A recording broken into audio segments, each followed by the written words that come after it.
तो किसी ने कहा रेमेडीज, और ये इन्होंने मुझ पे ना बड़ी मेहरबानी कर दी, केवल शब्द लिखा रेमेडीज, है ना। क्योंकि रेमेडीज में जाएंगे तो हो सकता है हमें कई घंटों तक बात करनी पड़े, बट रेमेडी शब्द है ना उसको समझते हैं। रेमेडी का मतलब क्या है पता है? रेमेडीज क्या होती है कोई जानता है? Anybody here knows remedies? Remedy को ना इंडियन लैंग्वेज में कहते हैं jugaad. What's the word? Jugaad. You know jugaad? हाँ जुगाड़, रेमेडीज को कहते हैं जुगाड़। हाँ, ये डॉक्टर धनश्री, अभी नाम में ही डॉक्टर है ना, तो उन्होंने बताया solutions. Are you getting my point? Solution. तो ध्यान से सुनिए। Okay, I was referring to Swami Ramakrishna Paramahamsa. Swami Ramakrishna Paramahamsa, और उनके पास एक लेडी आई थी और वो कह रही थी कि स्वामी जी, हर कोई कहता है आपके पास आने से शांति प्राप्ति होती है, और मैं बार बार आपके पास आ रही हूँ और मुझे शांति मिल नहीं रही है ना। तो स्वामी जी उन्हें बताते हैं कि बेटा एक काम करो। अब स्वामी जी सबको बेटा बोलते थे। ओके, तो उसको भी कह दिया बेटा एक काम करो, उन लोगों के पास जाओ जिनको शांति मिली और उनको बोलो कि शांति कैसे मिल गई, गुरुजी ने क्या किया आपको शांति दिलाने के लिए। ओके, तो वो गई और कुछ सर्वे करके वापस आ गई, और फिर उसने बोला गुरुजी मुझे सबने ये फीडबैक दिया कि वो आपके संपर्क में आए और उनको शांति मिल गई। तो गुरुजी बोले तो इसमें मैंने क्या किया, मेरा रोल क्या है, मुझे समझाओ बोले। तो शी गेट्स कंफ्यूज। तो बोलते फिर से एक बार इनको जाके पूछो कि आपको शांति कैसे प्राप्त हुई, ओके। तो वो वापस जाती फिर से बोलती कुछ नहीं बोले, मैं परेशान थी, मेंटल पीस नहीं था, ये नहीं था, पीस ऑफ माइंड नहीं था, ब्ला ब्ला ब्ला, ऐसे कुछ शब्द आ जाते है ना। तो ये लोगों ने यूज किया, बट जैसे मैं स्वामी जी के संपर्क में आया या आई, I started feeling calm. I started experiencing peace.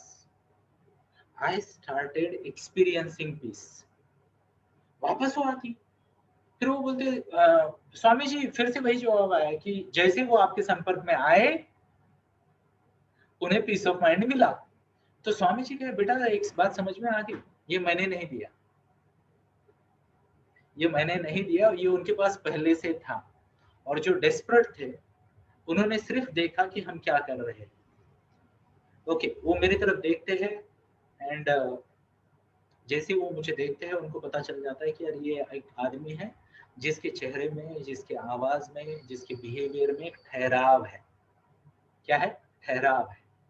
Okay, फिर वो देखते हैं मेरे आजू बाजू वाला वातावरण, मेरे रहने का ढंग, बात करने का, सोचने का, लेट गो का, ग्रेटिट्यूड का, एक्सेप्टेंस का तरीका, वो देखते हैं, अनुभव करते हैं, और उसमें से थोड़ा थोड़ा कुछ कॉपी करने लग जाते हैं, और उनको उनके अंदर ही जो थी वह शांति मिल जाती है।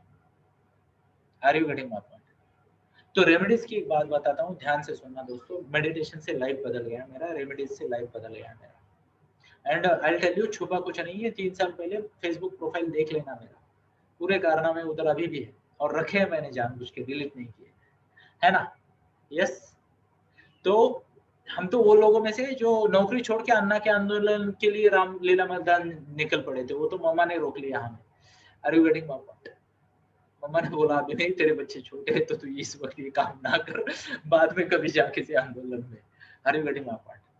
ओके, तो पुराने जाइए, यूट्यूब के पुराने वीडियोस देखिए, तो मेरी वीडियो टीवी वाले क्लिप्स देखने को मिलेगी। 76 आवर्स का फास्ट किया था मैंने, भूख हड़ताल होती है ना, हंगर स्ट्राइक, उपोषण किया था मैंने 76 आवर्स का, कलेक्टर ऑफिस के सामने फुटपाथ पे सोया था।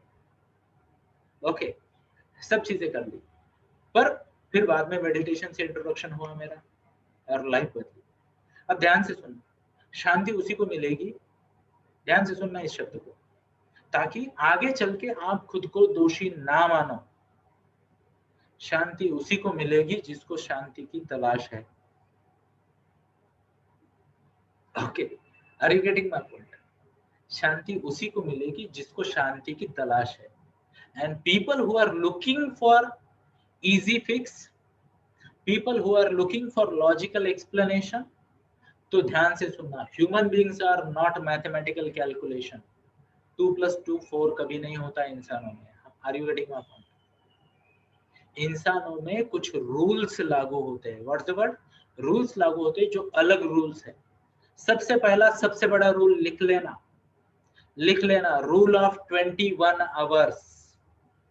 रूल ऑफ 21 आवर्स, साइकोलॉजी की किसी भी बुक को रेफर करना, डेवलपमेंटल साइकोलॉजी, सोशल साइकोलॉजी, कहीं पे भी देख लेना, रूल ऑफ 21 आवर्स आता है। ये क्या होता है पता है? जब इंसान किसी भी चीज को 21 घंटे तक प्रैक्टिस करता है, वो उसमें नेक्स्ट लेवल ऑफ एक्सपर्टीज पे पहुंच सकता है। क्लियर है? Show off hands. मतलब क्या? आपकी रेमेडीज तभी काम करेगी जब सामने वाला उसे प्रैक्टिस करेगा for long enough. What's the word? For long enough. कई सारे लोग मुझे वापस आके बोलते हैं, सर बच्चे ने 2 दिन किया, तीसरे दिन से नहीं कर रहा। और मैं उनको सिंपल बात बताता हूँ, पहले भी और बाद में भी। क्या है वो मेरा फेवरेट वर्ड? कोई टाइप कर सकता है? हाँ बोल रहे हो, बट एक मिनट, अभी सुप्रिया मैम ने बोला तो अनम्यूट करके एक बार बोलिए सुप्रिया मैम, ताकि रिकॉर्ड में भी आए। भुगतो। हाँ, तो मैं उनको बोलता हूँ फिर भुगतो, है ना? क्या बोलता हूँ उनको? भुगतो। ध्यान से सुनिए दोस्तों, ये कोई नट बोल्ट नहीं है कि इधर से किया 1 2 3 फिक्स हो गया। और मैं आपको एक बात बता रहा हूँ, ये बोल्डनेस आप में चाहिए, जो अभी मैं बता रहा हूँ, ध्यान से सुनना। अगर ये आपका बोल्डनेस है तो आपके क्लाइंट का भला होगा, और ये बोल्डनेस आप में नहीं है तो आपका बिजनेस बंद होगा। ये क्या बोल दिया मैंने? अगर ये बोल्डनेस आप में है तो आपके क्लाइंट का भला होगा, और ये बोल्डनेस अगर आप में नहीं है तो आपका बिजनेस बंद होगा। क्यों? क्योंकि आपके क्लाइंट का भला नहीं होगा। Are you getting my point? Only happy clients will give you more leads, है या ना? तो आपको बोल्डली बताना पड़ेगा क्लाइंट को कि सर ये चीज ऐसे काम करेगी, ये चीज ऐसे काम करेगी। आपको ये हैबिट का साइकिल बदलना पड़ेगा, ये थॉट प्रोसेस का साइकिल बदलना पड़ेगा, ये बिहेवियर का साइकिल बदलना पड़ेगा। क्योंकि there would be so many terms, ध्यान से सुनिए, जो हम यूज करेंगे। एग्जाम्पल के तौर पे थिंक ऑन पेपर वाली टर्म यूज करेंगे हम, टेक अ पॉज वाली सिस्टम यूज करेंगे हम, इमोशन मैनेजमेंट सिखाना पड़ेगा, ऐसी बात करेंगे हम। Are you getting my point? अब ये जो चीजें ना, ये प्रैक्टिस करने वाली है। एग्जाम्पल के तौर पे कई कई बार चैलेंजेस आ जाते हैं जब किसी के ना L4 पे, इमोशन पे ना आर्क आ जाता है। क्या आ जाता है? आर्क। तो कई बार वो इमोशनली ऐसे इरेटिक होते हैं। आपने सीखा होगा आर्क के बारे में। Arcs are what? प्रैग्मेटिक होते हैं, पोटेंशियल जीनियस होते हैं, इरेटिक होते हैं, ऐसे ऐसे शब्द आपने सुने होंगे, हाँ या ना? तो ध्यान से सुनिए मेरी बात। अगर आर्क ऐसे होते हैं तो आपको उसे इमोशन मैनेजमेंट सिखाना पड़ेगा। नाउ व्हाट वी अंडरस्टैंड कि आर्क को एक पेशेंट मेंटोरिंग चाहिए, है ना? चंद्रगुप्त का एग्जांपल लेते हैं कई बार हमारे इसमें। चंद्रगुप्त एक भेड़े चराने वाला इंसान था जो चक्रवर्ती बन गया। क्यों? क्योंकि ध्यान से सुनिए, आचार्य चाणक्य ने दूसरा कुछ नहीं किया, पूरी जिंदगी उसी को गाइड करते रहे, है ना? तो उसको डेडिकेटेड मेंटोर चाहिए। अब माँ बाप देखो, मान लो ये गिर गया, ये क्या है, ऐसे गिर, एंड रिएक्ट कर दिया माँ बाप ने, हल्ला गुल्ला मचा दिया। कहाँ से सीखेगा बच्चा emotion management? Are you getting my point? तो माँ बाप को डे इन डे आउट वो बिहेवियर डिस्प्ले करना पड़ेगा। नॉट ओनली डिस्प्ले, अगर लूप है तो केवल डिस्प्ले से चलेगा, सीख जाएगा। आर्क है तो डिस्प्ले के साथ एक्सप्लेनेशन भी जरूरी है। Are you getting my point? वर्ल है तो आपको दिखाना भी पड़ेगा और पेशेंस भी रखना पड़ेगा, जब तक बाबा जी खुद नहीं मान लेते। Are you getting my point? तो ये जो रेमेडीज है ना, इसे हम कहते हैं बिहेवियरल मॉडिफिकेशन के सजेशंस। ये वर्ड बहुत अच्छा था जो आया था चैट बॉक्स में, सजेशंस। डॉक्टर धनश्री ने बोला था सॉल्यूशंस। मैनिपुलेशन वर्ड गलत है, ध्यान से सुनिए, मैनिपुलेशन वर्ड नहीं है। ओके, हाँ टेक्निकली है, इंजीनियरिंग के एंगल से मैनिपुलेशन भी सही है। Okay, suggestion is the perfect word और भुगतो is the perfect word. Are you getting my point? तो ये सजेशन हम देंगे जो प्रूवन है। What's the word? प्रूवन है। अगर आप हमारे YouTube चैनल पे देखो तो रेमेडीज का फायदा कितने लोगों को हुआ, we have so many videos.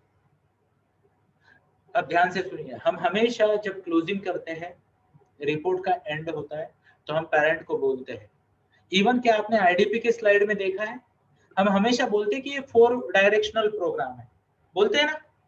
बच्चा है, असेसमेंट है, कंसल्टेंट है और पेरेंट है। Are you getting my point? क्या आपने ये देखा है? शो ऑफ हैंड्स अगर आपने देखा है तो let me check, give me 1 minute. आप देखो तो आईडीपी के हमारा जो नया प्रोग्राम प्रमोशनल ब्रोशर है, उसकी पहली स्लाइड ही ऐसी है, 4 dimensional programme for your child. अब ध्यान से सुनिए, कई सारे पेरेंट आपके पास तब आते हैं जब उनका तकलीफ बहुत ज्यादा हो जाता है। मान लो पिताजी ने बच्चे को या टीनेज बच्चे को, बेटे को, बेटी को मारा, बहुत मारा, तो मम्मा परेशान हो जाती है, रिपोर्ट करने आ जाती है ना। रिपोर्ट कार्ड आ गया, स्कोर बहुत कम आ गया, कुछ मिसबिहेव कर दिया, उल्टा बोला, ग्रेड्स कम हो रहे। जब तकलीफ बहुत ज्यादा बढ़ जाती है, ध्यान से सुनना, जब तकलीफ बहुत ज्यादा बढ़ जाती है तब लोग आपके पास आते हैं, है ना। तो उनको ये बताना कि अभी तकलीफ बड़ी है इसलिए आप आए हो, अभी इसको सटल वे में बताना पड़ेगा। सटल वे में कैसे बताओगे? मैं अभी आपको एक डेमो दे देता हूँ, तो उनको बताना कि आई कैन अंडरस्टैंड आपके इमीडिएट प्रॉब्लम बहुत इंटेंस हो गए थे, आपके इमीडिएट प्रॉब्लम बहुत इंटेंस हो गए थे, बट मैं आपको एश्योर करता हूँ या करती हूँ कि अगर आप मेरी इन बातों को मानोगे और इसकी डेली रेगुलरली प्रैक्टिस करोगे, ये सिंपल सिंपल चीजें हैं, सिंपल सिंपल बिहेवियरल मॉडिफिकेशन है, इसमें तो कई बार ना बहुत ज्यादा टाइम इन्वेस्टमेंट भी नहीं लगती। Are you getting my point? ज्यादा टाइम इन्वेस्टमेंट भी नहीं है रेमेडीज को फॉलो करने के लिए। ये सिंपल सिंपल चीजें अगर आप रूटीन में as a part of your lifestyle बनाओगे तो आपकी ये इंटेंस प्रॉब्लम रिविजिट नहीं करेंगे, या चांसेस बहुत कम हो जाएंगे कि ये प्रॉब्लम फिर से आए। Are you getting my point? तो गारंटी वाले शब्द तो यूज ना करें कि नहीं आएंगे। लोग पकड़ लेते, पुणे में तो है, आ जाते, आपने बोला था फिर से नहीं आएगा प्रॉब्लम, है ना। डॉक्टर ने बोला ये गोली खा फिर से सर्दी नहीं होगी, अब वो पता चला दिन रात किसी वाटरफॉल के नीचे बैठ रहा है ठंडी में, तो क्या करेंगे? है ना। तो स्टार लगा के गारंटी देना हमेशा, क्योंकि कुछ लोग मिसयूज करते हैं आपकी अच्छाई को, है ना। मनी बैक गारंटी, तो लोग, कुछ लोग आ ही जाते हैं कि बोलते यार इससे पूरी सर्विस भी लेंगे और पैसा भी लेंगे, बोल देंगे हमें नहीं अच्छा लगा। तो ऐसे कुछ कमीने होते हैं ना, तो स्टार लगाया कीजिए, स्टार लगाया कीजिए, बराबर है। तो हम इमीडिएटली फीडबैक फॉर्म भरवा के लेते हैं लोगों से, वहां वो थैंक यू वगैरह सब बोलते हैं, बहुत अच्छा लगा। फिर जब मनी बैक मांगते हैं तो ये आपकी सिग्नेचर है, आपका ही फीडबैक है, है ना। यस और यस। देखो किसी का कुछ भी हो सकता है ना, हो सकता है उसको पैसे की जरूरत पड़े और उसको ऐसा लगे कि यार शुभांगी मैम ने मनी बैक गारंटी दी थी तो ले लेते पैसे वापस। तो स्टार लगाना जरूरी है हर चीज में। अरे गढ़ी मापा, तो रेमेडीज में भी यही होता है, सही तरीके से बताया और उनको बोले प्रैक्टिस करें, है ना। प्रैक्टिस करें। कई सारे लोग मुझे बोलते हैं सर मेरे से जल्दी उठना नहीं होता, जल्दी उठना नहीं होता। मैं बोलता हूँ यार शाम को जल्दी सोना शुरू करो, पहले बॉडी को प्रॉपर रेस्ट तो मिले, है ना। नहीं बोले सर हमारा ना पापा ही आ जाते 9:30 बजे, फिर हम एक सीरियल देखते, फिर खाना खाते, थोड़े गप्पे मारते, 12 बज जाते। ये कैसेट सुनी है किसी ने इधर, है ना। घर घर की कहानी है ना। तो फिर क्या है सर, 12 बज ही जाते हैं, 11:45 12 बजे हम सो जाते हैं, तो 4 बजे कैसे उठेंगे? तो फिर हम क्या बोलते हैं, चलने दो, भूख तो नहीं बोलेंगे इस केस में, चलने दो। बट हम तो सलाह दे सकते हैं ना। Are you getting my point? We can give them tools. Example के तौर पे मेमोरी टेक्निक्स की वर्कशॉप में हम कई बार बताते हैं कि यार राइट ब्रेन यूज करो, कलर यूज करो, म्यूजिक यूज करो, रिदम यूज करो। माता सरस्वती का फोटो दिखाते हैं, रिदम 2 हाथ में है, एक हाथ में बुक है ना। ट्रैंक्विलिटी मेंटेन करो, डिफरेंट कलर यूज करो, पिक्चर्स बनाओ। लोग नहीं करते और फिर बोलते हम भूल रहे हैं। अगर टेक्निक सिखाने के बाद भी यूज नहीं करेंगे तो क्या होगा? तो हमेशा ये बात याद रखें, ये फर्मनेस आपका जरूरी है। अगर मान लो आप 10 लोगों को रेमेडीज देते हो, 5 लोगों को बहुत अच्छा इफेक्ट आता है, 3 लोगों को एवरेज आता है, 2 को नहीं आता, तो do we blame the techniques और do we relook the implementation? अब ये फर्मनेस जरूरी है। ये फर्मनेस क्यों जरूरी है पता है? अगर ये फर्मनेस आप में नहीं रहेगा और ये बोल्डनेस नहीं रहेगा तो लोग आपके प्रोडक्ट को काम नहीं करता ऐसा लेबल लगाएंगे बाद में। क्लियर है ये स्टेटमेंट? समझे? आपके प्रोडक्ट को, आपकी सर्विसेज को, अरे उससे कुछ फायदा नहीं होता। Are you getting my point? है ना। तो इसलिए ये आपको क्लैरिटी रखनी पड़ेगी as far as remedies are concern. मजा आ रहा है, सीखने को मिल रहा है किसकी क्या रेमेडीज, ये आपको बता दी जाएगी। And someday I might take a session also, एक प्रॉपर सेशन लेंगे, कोई इशू नहीं है, मैं बार बार आता रहूंगा ये फ्रेशर पैड में।